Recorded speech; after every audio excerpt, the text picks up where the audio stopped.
Okay, I'd like to introduce Dr. Kerry Hempenstall, who's going to talk to us about the response to intervention model as effective methods of reading instruction. Thank you. Can you hear me clearly at the back? We have amplification. We've got it all now. Response to intervention. Intervention, check response. Sounds pretty straightforward. The method of science, of course, that one assesses whether there's an issue, devises an intervention and checks to see whether that's a worthwhile intervention. Methods of science, however, have been not strongly influencing educational policy ever, and one only has to look at the quality of educational research, some of which Tom referred to earlier today, to see that it has until relatively recently been difficult to make decisions about what is effective, what actually does work.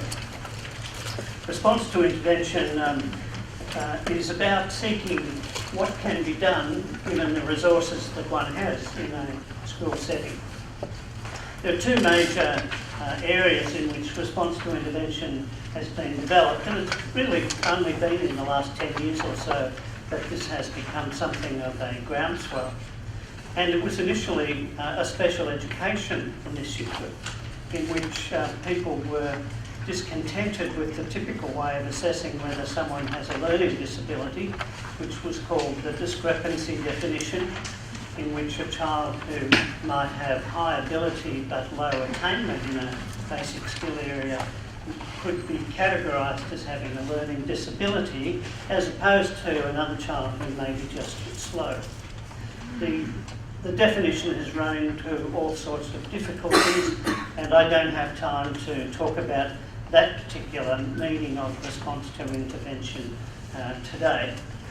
I want to look at it more in terms of the school-wide approach, that is, how is response to intervention likely to be useful in the general education system as opposed to just in special education. It should be noted, however, and just to relieve any uncertainty, that this is not set up as a contrast to reading recovery, even though both titles are in the, both terms are in the title. Response to intervention is not a program. It's not something that you can just pick up off the shelf and introduce. It's a framework. It's a way of looking at the identification and intervention for children who are struggling. This is a relatively recent definition, and it's as good as any other definition. The important features there are to notice that it's an integrated system in which assessment and intervention take place, and they are very tightly linked. It's meant to have several levels of intervention, and certainly Tom talked about that, in which reading recovery might have been seen as a final intervention, but only after other levels of intervention had been trialled and unsuccessful. And the idea behind that is if you're able to make a difference to a proportion, hopefully a large proportion of children who may be struggling, then you don't need the extensive resources of reading recovery for such a large number. Another feature is that data is what drives the program or the approach. Data is collected regularly and helps to make decisions about whether a program, an intervention is successful or not, but it's also part of the assessment aspect of response to intervention. So the general idea is schools would use data to identify students at risk before they've had the chance of failing, to be able to monitor student progress with something more extensive than just end of term or end of year reports. The next bit is a tricky bit, and that is that schools need to be providing evidence-based approaches in the initial teaching of reading, or indeed other basic skills, and in fact behaviour as well. They need to provide these evidence-based interventions. This has not been something that has been strongly pushed in education until relatively recently. And we're beginning to see it in other countries. They're perhaps in Great Britain and in the US a little further advanced than we are in recognising what evidence-based interventions are. And towards the end of your handout, you'll see a list of places where you might be able to investigate which interventions do indeed have an evidence base. Not just being based on scientific approaches, say, to literacy, but actually those that have empirical evidence that they do work. We saw with John's talk the big 5 components of reading, of skilled reading, and that they should form part of our both our assessment and our intervention programs. Those big 5 should be driving what it is that we are doing. However, just because a program has some components of one or more or all of those big 5 doesn't necessarily mean that it is demonstrably effective. There needs to be independent studies on those programs to see whether indeed it is a good mix and is well designed and sufficient to make a significant change to children's progress.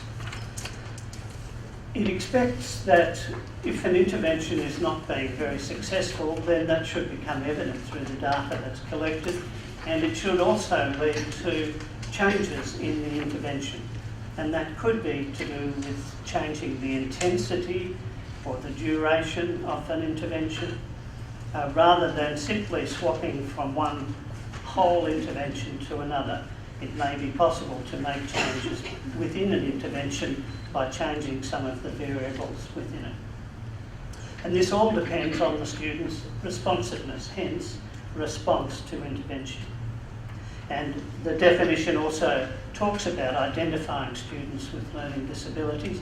In Victoria, there isn't such a category, and so the notion of using response to intervention as an alternative to discrepancy analyses is perhaps not as important in Victoria, though it still is in other states in which learning disabilities is recognised as a funded situation, a funded condition. There are some assumptions that one needs to make clear. The first is that all students can learn, that a student's biology, that which they bring to the setting, nor their SES or family backgrounds precludes success in learning. Sometimes it can be an excuse that's used conveniently when a child doesn't make progress.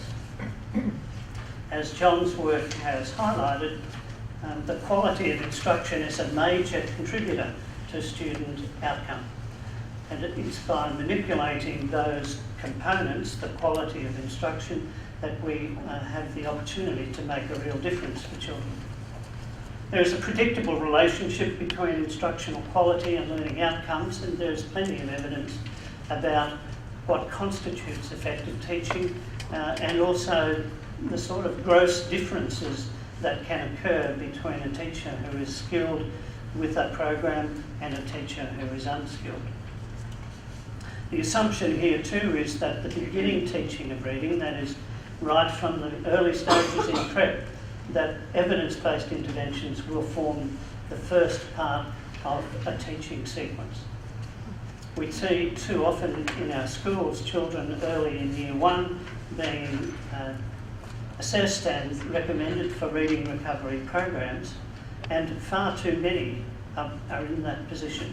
The Auditor General in, I think it was 2006, said that something like 40 to 50% of our Year 1 students are recommended for reading recovery. There is something wrong with our initial teaching if that sort of proportion of students are after only 1 year in dire straits.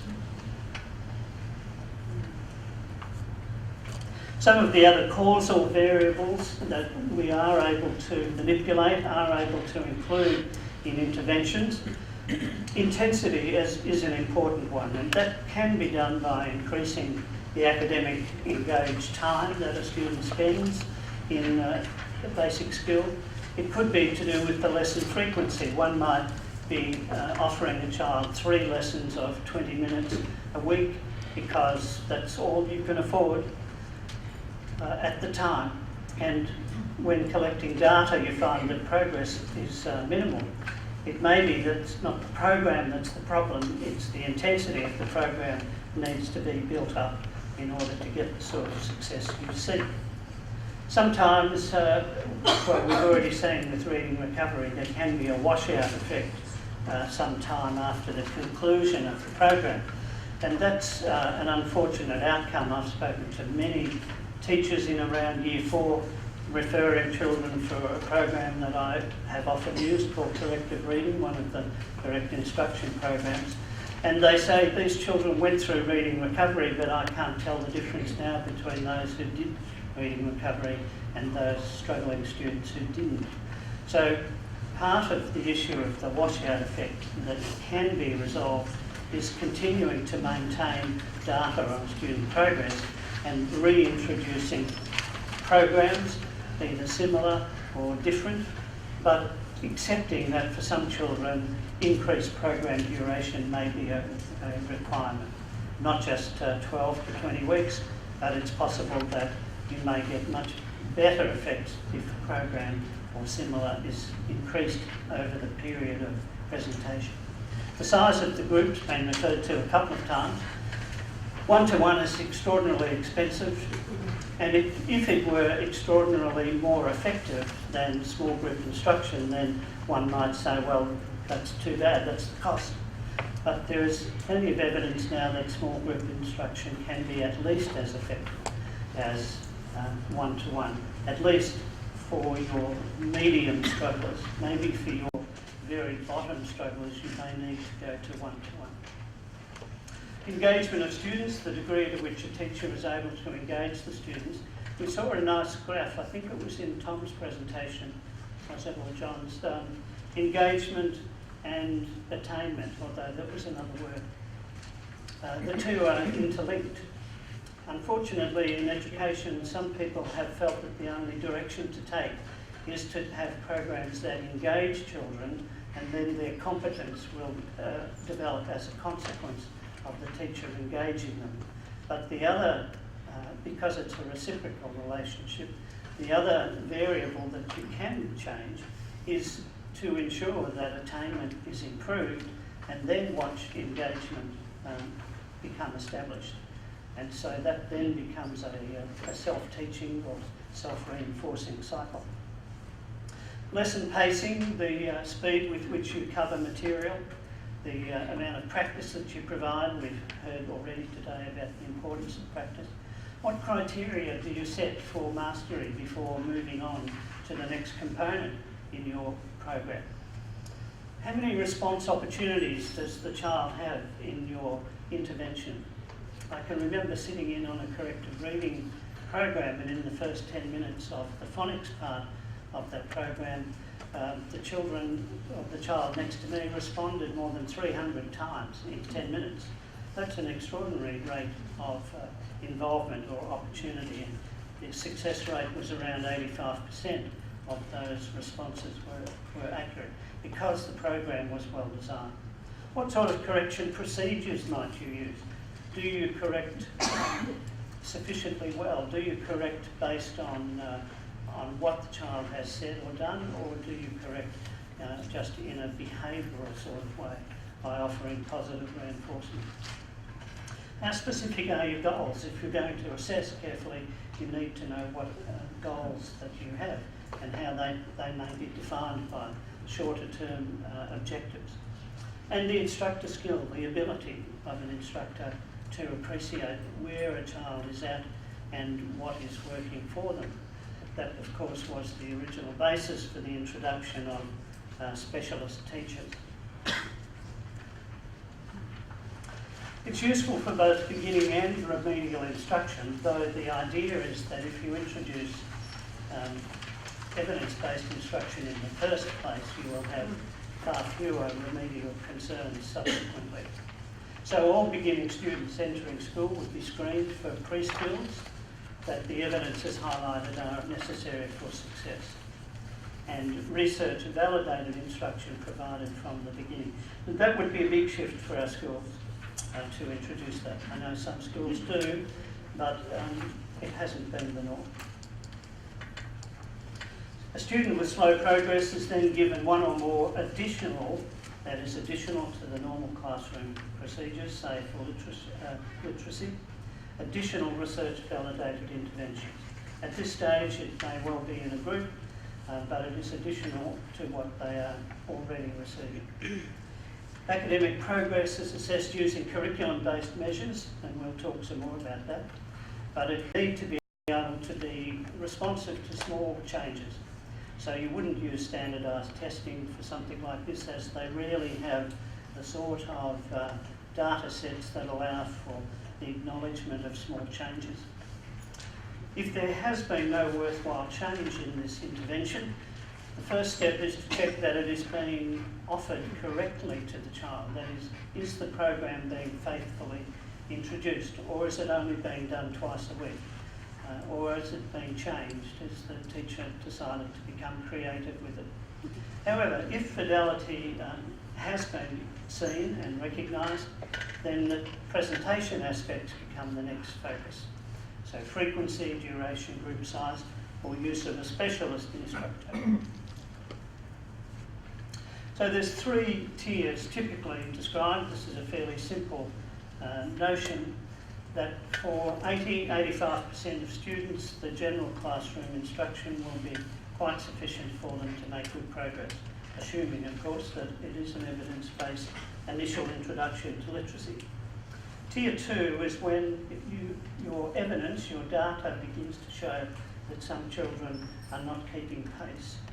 So they continue with their instruction plus some strategic instruction in addition. Then, in the event that this second tier, maybe 10 or 15% of students would fall into that tier, if that series of interventions is unsuccessful, would you go to tier 3, in which you would have a very intensive program. And that could be 5%, it may be even less, depending on how successful you've been with your tier 1 and tier 2 interventions. It's applicable to both academics and behaviour, and as I've indicated, tier 1, universal, everyone gets that. Tier 2, additional support, it could be something as simple as spending time with a peer tutor, but as long as the data is being kept, it should be evident whether this intervention is having the desired effect. And intensive intervention for tier 3, as I mentioned before. It could involve further referral for additional assessment, special education services, EdSci, speech path, and small group or individual instruction. You can see from this sort of framework that there is a lot of opportunity for offering response to intervention in quite separate and perhaps different ones. It's not a rigid regimen. Group size has been talked about a couple of times. There's in the evidence, no agreed upon number. It does rather depend on a number of factors, including what it is that's being taught, the degree of complexity of it, the skill of the teacher, the quality of the program. From 1 to 1 to as many as 1 to 10 have had research support. And a relatively recent analysis by Wanzek and Vaughan suggested that there is compelling research indicating that groups of 3 to 5 can be as effective as 1 to 1. In this case, even for the most at-risk students. So it does depend on the quality of the program and the intensity of the intervention. The advantages, part of the advantage is to intervene early to meet the needs of struggling learners rather than waiting for a year or more, and preventing the Matthew effects in the possibility that there might be such things. The thing about the RTI procedures is that they document which strategies are effective, do provide benefits for individual students, and it does lead to sometimes an uncomfortably high level of accountability for schools. So when students don't make progress, one doesn't use the reason that, well, his brother wasn't very bright either, or his parents have divorced recently and things are falling apart, or he's just a born slow child. The accountability indicates that school should be able to have a significant and enduring effect on any child. How would you estimate a skill gap? There are several ways that one can do that. You could have local norms. Maybe you've been collecting data about your preps and ones, for example, for some years, and you've got some idea of what the local schools are like in terms of expected progress. Or you could use research norms, norms for typical growth, based on research sample. And I refer later to the derives curriculum-based measurements.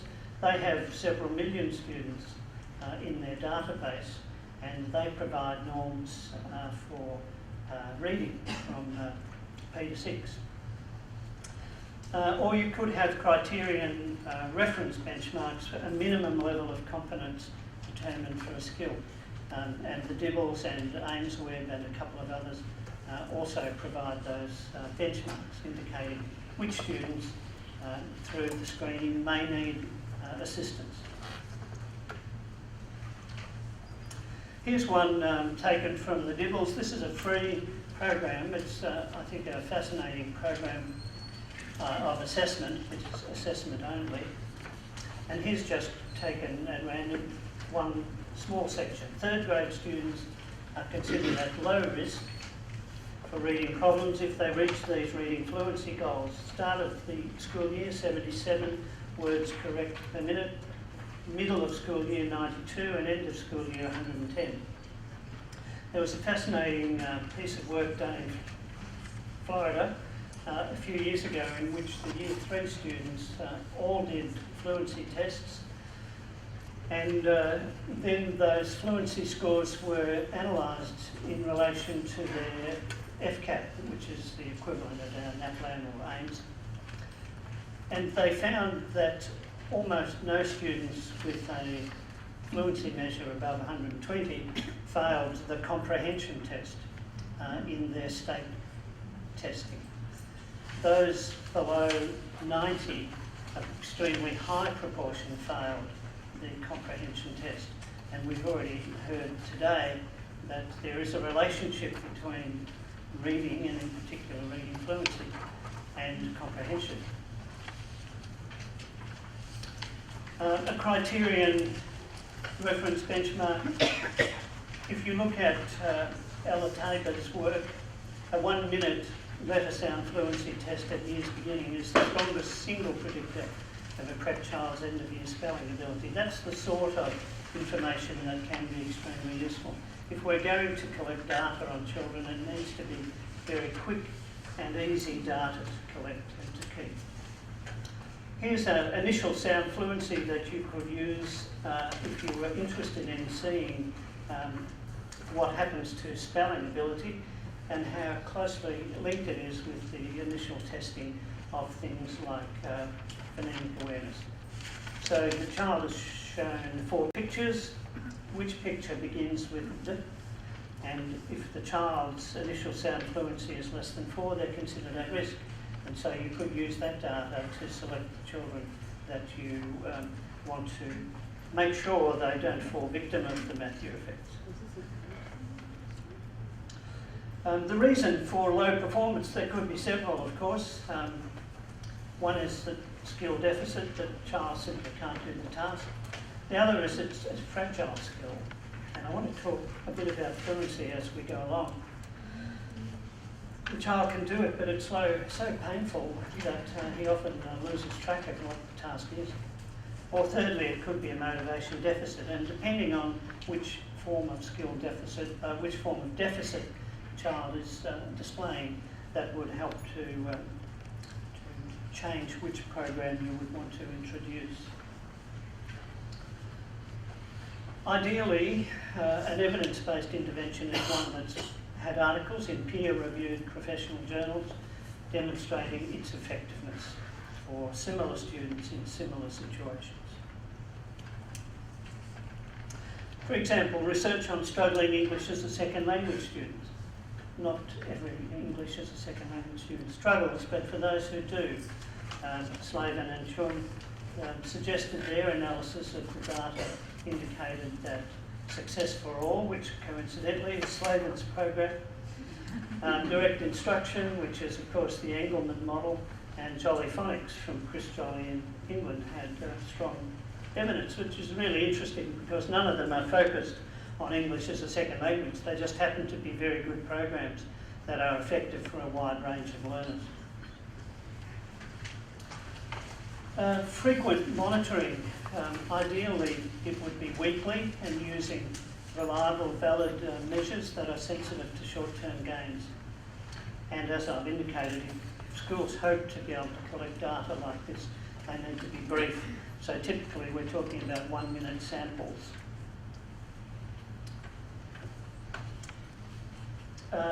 Well, I've talked about CDN probes briefly. They're short-timed assessments in a number of different important areas for literacy and also for mathematics. You can do the same sort of thing for behaviour with report cards and with external observers using observation. It's all about collecting useful data. You would only consider a full assessment, such as calling in the EdPsych or a speech pad, if the interventions that were carried out as designed and the progress monitoring indicated that this simply wasn't working.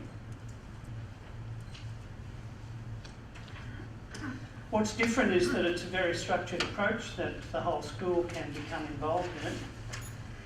There needs to be a knowledge of scientifically based interventions, and that may not be currently present through our school system, but we're beginning to at least see an appreciation of the potential for teachers to have an enormous influence on their children.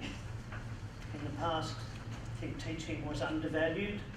It wasn't recognised what it was that teachers did that was effective and what it was that wasn't effective. We're beginning to see now at least a recognition that teacher intervention can be powerful.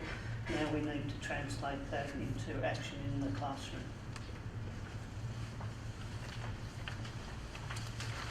So the first step then, if a school were interested in doing so, would be to collect the data, to train teachers to be able to collect the data.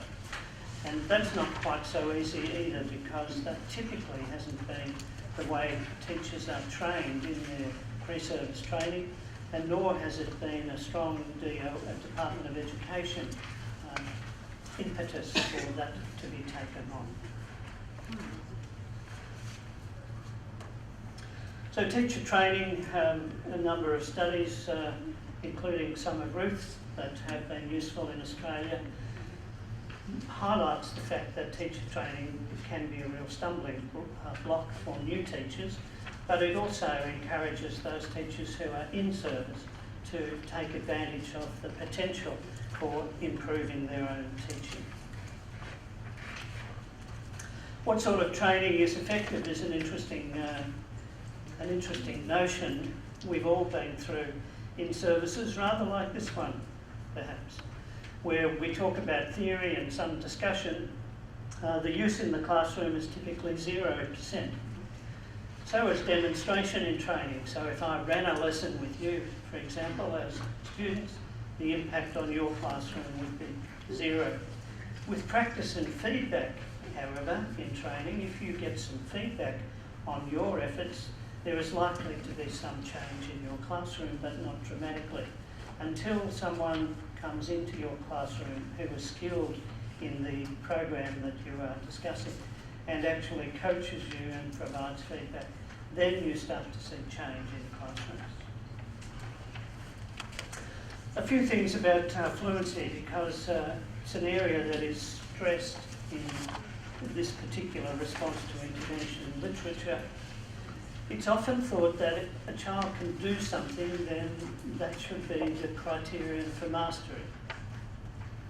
But in fact, a number of writers and subsequent evidence has built to indicate that fluency should be our criterion for mastery, not simply whether a child can do something, but how easily, rapidly, how automatically they can do it.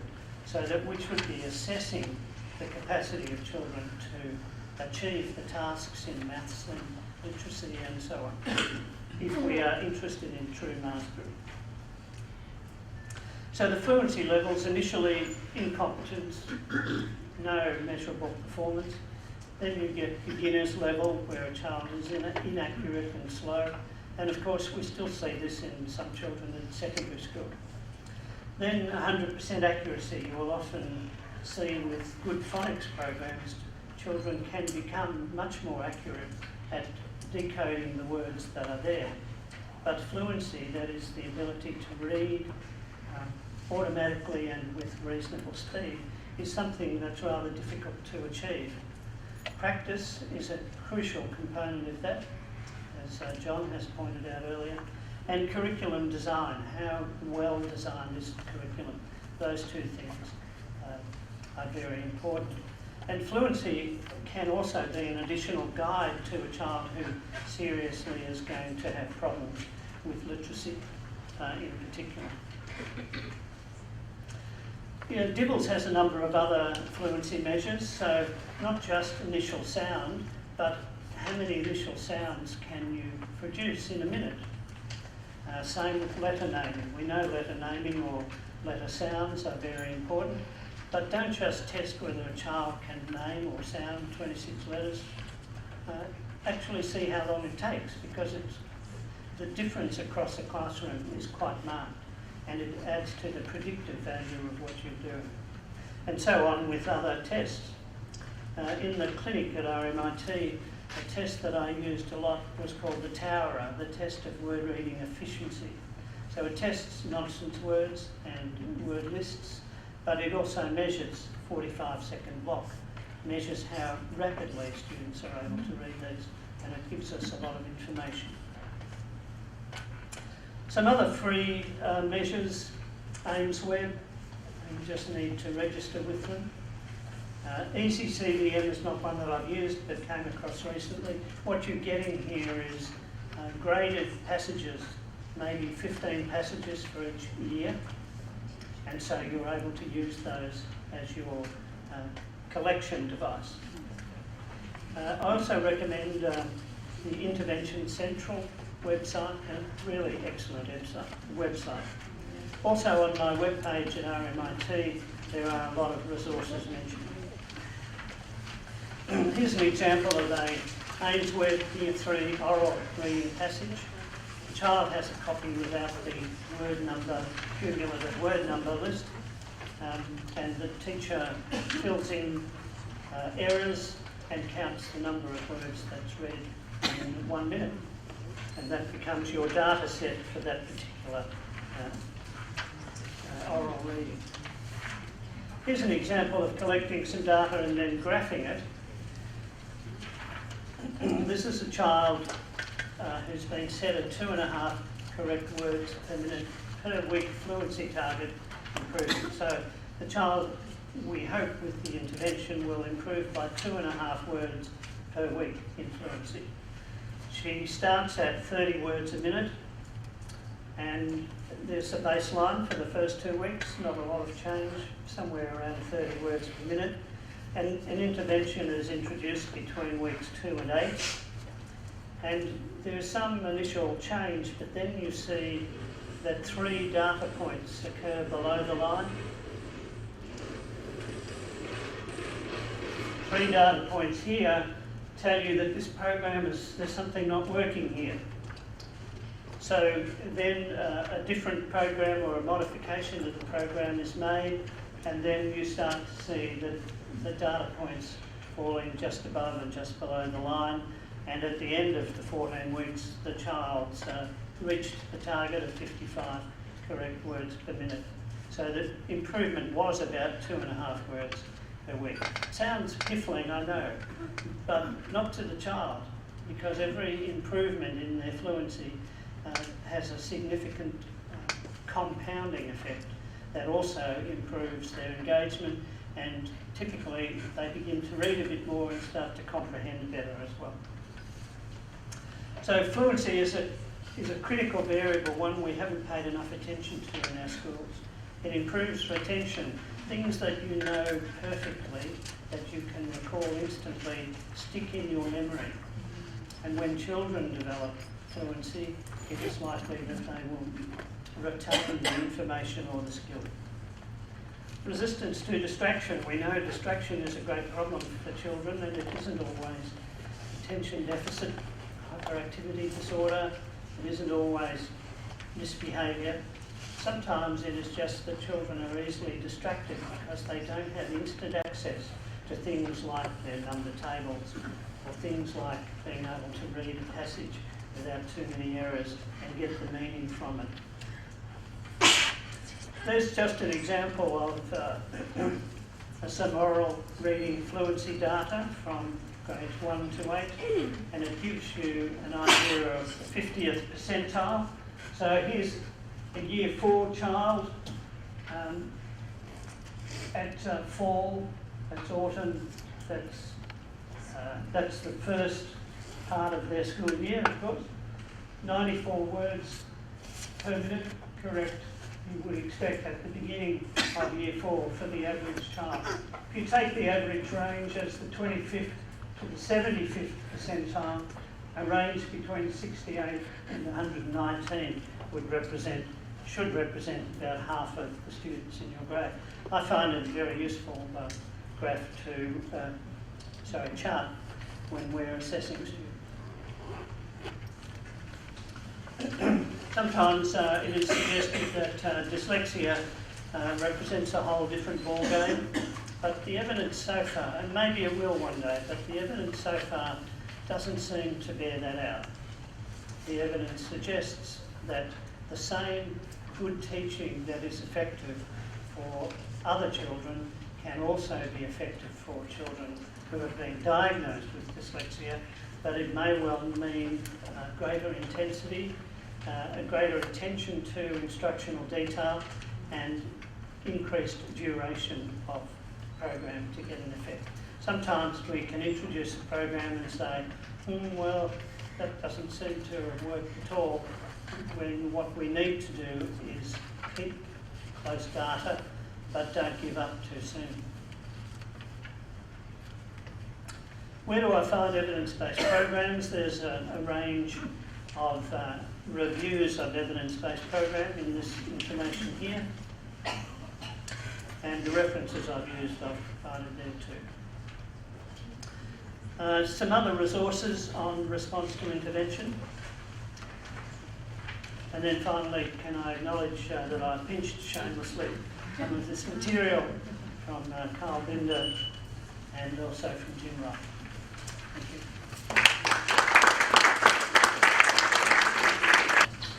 Okay, I'll open it up for questions in a moment. Just so I've got an idea of how much time we're going to take for questions, how many people do have questions for the 4 presenters? Okay, I was going to bring chairs in, but perhaps anybody can just come and stand up here. Okay.